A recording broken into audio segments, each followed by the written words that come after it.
भक्ति करते समय मन शांत रहना चाहिए और सभी तरह की बुरे विचारों से बचना चाहिए। जो लोग इस बात का ध्यान रखते हैं उन्हें भगवान की कृपा मिलती है। इस संबंध में एक लोक कथा प्रचलित है। कथा के अनुसार पुराने समय में दो संत एक साथ रहते थे। दोनों की भक्ति का तरीका अलग अलग था।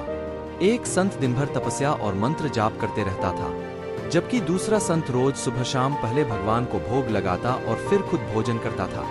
एक दिन दोनों के बीच झगड़ा होने लगा कि बड़ा संत कौन है। इस दौरान वहां नारद मुनि पहुंच गए।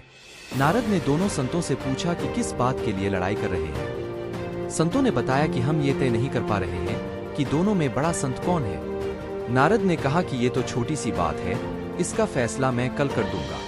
अगले दिन नारद मुनि ने मंदिर में दोनों संतों की जगह के पास हीरे की एक एक अंगूठी रख दी। पहले तप करने वाला संत वहां पहुंचा। उसने एक अंगूठी देखी और चुपचाप उसे अपने आसन के नीचे छिपाकर मंत्र जाप करने लगा। कुछ देर में दूसरा संत भगवान को भोग लगाने पहुंचा। उसने भी हीरे अंगूठी देखी, लेकिन उसने अंगूठी की ओर ध्यान नहीं दिया। भगवान को भोग लगाया और खाना खाने लगा।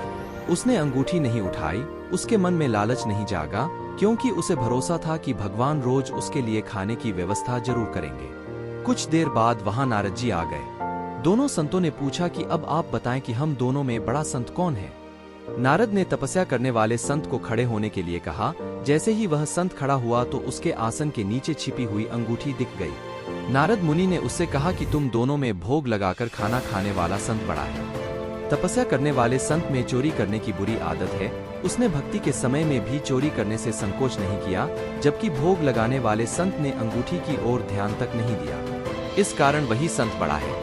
प्रसंग की सीख। इस प्रसंग की सीख यह है कि भक्ति तभी सफल होती है जब भक्त के मन में बुरे विचार न हो, भक्त बुरे काम न करता हो। जिस भक्त के विचार पवित्र हैं और जो बुरे कामों से दूर रहता है, सिर्फ उसे ही भगवान की कृपा मिलती है।